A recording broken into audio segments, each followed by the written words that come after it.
Week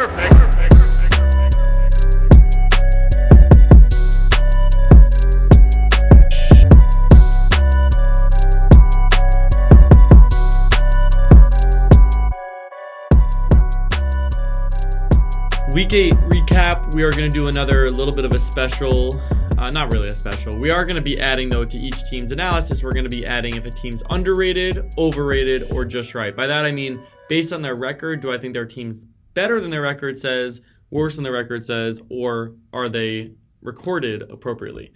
So let's start with the biggest blowout, and that was between my boy, Team Glory Hole, we went with Jared, 220 to 114, an absolute thrashing behind basically every single player coming through. I mean, 220 points. You know that this team really came and showed out. Everyone except for the tight end position had an insanely big game. And this is, of course, with Herbert on bye. Had to go to Cousins, who did have a big week. This is also with DK Metcalf on the bench, who had another very solid week at 17 points. And tight end TJ Hawkinson, a new Minnesota Viking, also on the bench. So this team is, as I've discussed all season, one of the better teams in the league. I've started getting a little bit nervous just based on the record, but I never faltered. I always said, no, this team is a competitor and a potential league winner, and I still feel that way, and for that reason, this team's underrated. I think this is more looking like a 6-2, maybe 5-3 team to me. 4-4, I still think are going to be a playoff team, but got to get some wins together. We went with Jared Falls to 4-4. 114 points came on the back of many disappointing performances, including Hunter Renfrow, who was a surprising start. Michael Carter, a less surprising start, and he didn't do awful, but 9.1, you need more out of an RB. Robert Woods, another start that's not too thrilling to pair with an incredible receiver in Cooper Kupp. Of course, this is the team that lost Jamar Chase, an absolutely gigantic loss for this team. Also paired with that was Rashad Bateman getting re-injured, and you're still struggling with the Darren Waller injury. So this team is a lot weaker than it probably should be. And for that reason, and because they have to go a long time without some of these guys, and because of the declining value in some of the guys, mainly being Darrell Henderson, a guy that I don't know if you could really start anymore, I'm going to have to say this team's overrated. I don't think it's looking like a 4-4 team anymore. I think that this team looks more like a sub-500 team, and we'll monitor to see if they could get some wins together, but I don't love the looks right now for team we went with Jared. I just decided I'm gonna take note of this so that I could hold myself to it in the future. I always almost don't, but then I need to. So to recap, Glory Hole underrated at 4-4, and we went with Jared overrated at 4-4. So the next biggest blowout was between, no gigantic blowouts like that anymore, but a pretty big blowout here in Paco Libre beating Team Livin' La Vida Yoda. Paco Libre going to 5-3. Another just beautiful win behind Christian McCaffrey, showing that he is that dude, and San Francisco might have actually helped increase his value. You pair that McCaffrey with Josh Jacobs, who had a bad week, but you know he's going to provide value. And this running back group, as we've discussed in the past, incredibly strong. The wide receiver group is where more questions came, because you had very talented receivers in Waddle, Olave, and St. Brown. Amon-Ra starting this week because you have Debo out. And by the way, Kelsey on bye too. Still getting a win is gigantic. But a lot of guys who can perform really well. Will they deliver? All of them kind of did. Olave a little bit of an off week, but still double digits. Waddle 33.1 points. Waddle showing, hey, he's got to be an every week starter. Do I have some hesitancy around? Can he do it every week the rest of the season? A little bit, but man, at some point I just have to sit down and watch him play. So at this point, this team is looking incredibly strong. 5-3 is a very good record, but you're going to be getting Debo back. You're going to be getting Kelsey back. I think that this team's underrated at 5-3. I think they are more like a 6-2 team. I do want to remind you guys that when Paco Libre lost to Untouchables and was kind of struggling for a little bit over there, I said, no, Paco Libre is going to have a great rest of the season, even better than Untouchables. Just remember that I said that. I don't know why I called out Untouchables. I think it was just because they were playing each other at that point. But again, Paco Libre, underrated at 5-3. So now we got to talk about Livin' La Vida Yoda. 3-5, tough loss. Bad week, honestly, behind a lot of disappointing performances. Let's start at the running back position. DeAndre Swift and Gus Edwards, two guys I like, but just limited carry. Gus Edwards hurt. DeAndre Swift still banged up, didn't get the full workload. And then an incredibly disappointing week from Devontae Adams at 0.7 points. He's my wide receiver too, so I feel that as well. wide receiver as well. Not my wide receiver 2. That'd be insane. I don't know who my wide receiver 1 would be. But this isn't one of those teams that has a ton of good guys on the bench. So this was really the tier 1 team. And there are good players. I mean, this is a solid team. But when you look at some of these guys, the running back 2, wide receiver 2 package, I just think it's not strong enough. I think they're startable guys. I mean, Gus Edwards definitely startable. Tyler Lockett definitely startable. Cooks, I guess, whatever. But again, to have 3 of those guys that are so borderline makes me a little bit nervous for this team. I will say 3-5, though, with all these players and Josh Allen at quarterback, if anything, I'm leaning more towards you being underrated. I think there's still a lot of talent on this team. But for now, I'm going to say just right because of the plethora of just middle-of-the-road guys. If you had maybe 1 or 2 of them, that's one thing. To have 3 or 4 is another thing. So going to have to go with Livin La Vida Yoda at 3-5 being appropriately ranked.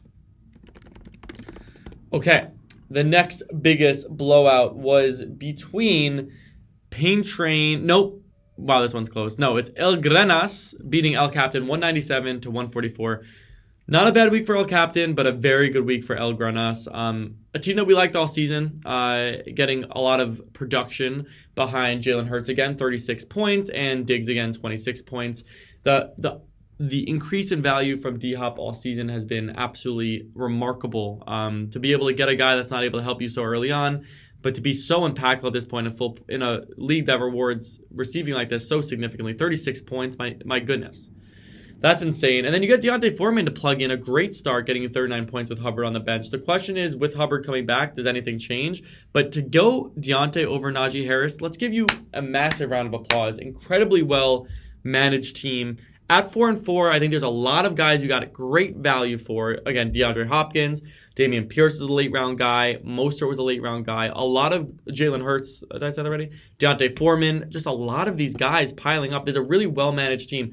The firepower is aligned with some of the stronger teams. I won't say this is the best team in the league, but at 4-4, you already know I'm going underrated. El Grenas, underrated. I think you will be a playoff team. For El Captain, another 4-4 team, but a team that isn't as strong. I mean, there are also some really good guys on this team. Stevenson, a weekly starter now. Saquon, borderline RB1. Justin Jefferson, not getting the end zone, but obviously a fantastic option. Amari Cooper finding the end zone.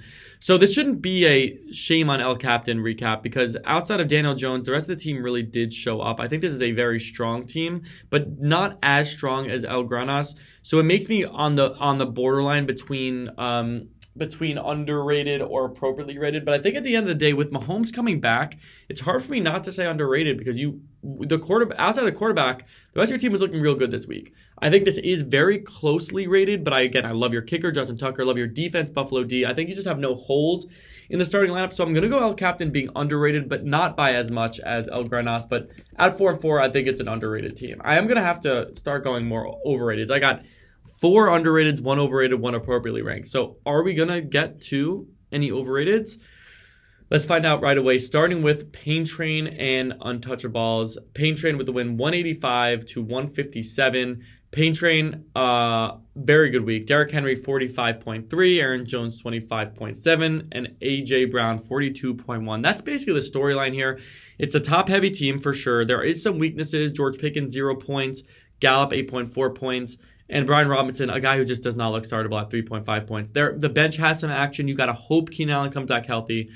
Michael Thomas maybe comes back healthy. Juju hopefully comes back and continues the momentum going into the bye that he had. But is that enough to give you the firepower that you're looking for? I mean, I think this is a solid team. I think 4-4 is pretty fair for this team, though, just given the fact that I know you're probably going to be frustrated after a big week. But given the fact that a lot of your wide receivers have too many question marks on it, I'm going to have to go 4-4. There is an opportunity for sure to prove that you're underrated, and you're definitely not overrated, but it's just not enough for me at this point to say underrated. And I also need to not get everyone underrated. So I'd say appropriately ranked at 4-4. Whereas Untouchables, a loss puts you at 5-3. A solid week, though. The story with your whole season is Jonathan Taylor. What's going on? I don't know. They just traded Nyheim Hines, so is there any hope? I think he goes as the offense goes, and their offense is just not looking good right now. Tony Pollard without Zeke goes off 41.2 points, but that's not going to be every week. So, yeah, I mean, Thielen, Jacoby Myers, 2 guys that people say there's a lot of value behind, but, I mean, compared to other guys, and Boyd, these are 3 guys that are, like, middle of the road but have a high ceiling, but When you're looking at every week, I do have a little bit of concern for it. I think this is the weaker bench in the league because of Sutton's disappointment. So you're going to be leaning on Jacoby Myers, Adam Thielen, Tyler Boyd. And that's, again, just like another team I was talking about, just too much middle-of-the-road guys. I think a lot of these guys are losing value. I'm going to say untouchables, as I said earlier, and maybe I'm being too hard on untouchables. As I said a few weeks ago when they played Paco Libre, I just think this team's a little bit overrated. I'm going to go overrated at 5-3. Okay, we needed that overrated. That was big. And the final matchup was a closer one. It was a 10-point game. Caesar winning 144-134. Caesar goes to 4-4. The chairman goes to 3-5. Caesar gets his finally big week from Kyler Murray, 32.64 points. And another big week from Chubb, very reliable at 30.4 points. You already know I like this running back group despite Mixon's off week. And T. Higgins, you would think gets more value without Chase, but actually looked a little bit less good. The frustration here is in the Buffalo passing attack. Gabe Davis and Dawson Knox combining for 13 points despite Dawson Knox finding that end zone.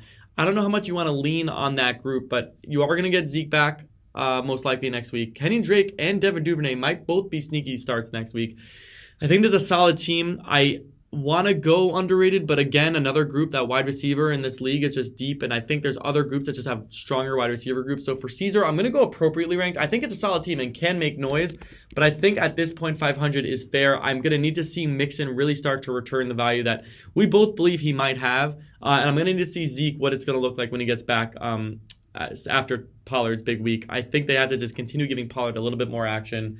So I'm going to say appropriate at 4-4, whereas you got the chairman at 3-5. Tough loss. Not an incredible week, 133. Not so good in this scoring. You did get ETN getting you a big week, and he's a big part of why this team is looking a lot better. Kareem Hunt, a very ballsy start, but he does get 11 carries, 10.7. Not awful. Mark Andrews gets injured, so we're going to try and look to the side of that. This is just a middle-of-the-road team. You're going to get Eckler back, and Deontay Johnson may be a slight upgrade. This team's definitely not overrated at 3-5. I mean, I would, if you were 4-4, I probably would go appropriate ranked. But, you know, someone's got to be under 500 in a 10-team league. I got to go appropriate ranked here. I just think it's going to be tough. You have some firepower. It's going to be tough to make a run here, but I guess you have enough firepower to do it. So I'll say you should be 3-5, but that doesn't mean that you're going to stay 3-5. I'm going to stay appropriately ranked for the chairman. I did say the chairman's going to end up 500, so shit. You know what? Fuck it. Underrated. Underrated at 3-5. I still think they're the 500 team. So technically, if you're 3-5, you're underrated. So hey, if that's not excitement, last minute shift. I don't know what you guys are looking for.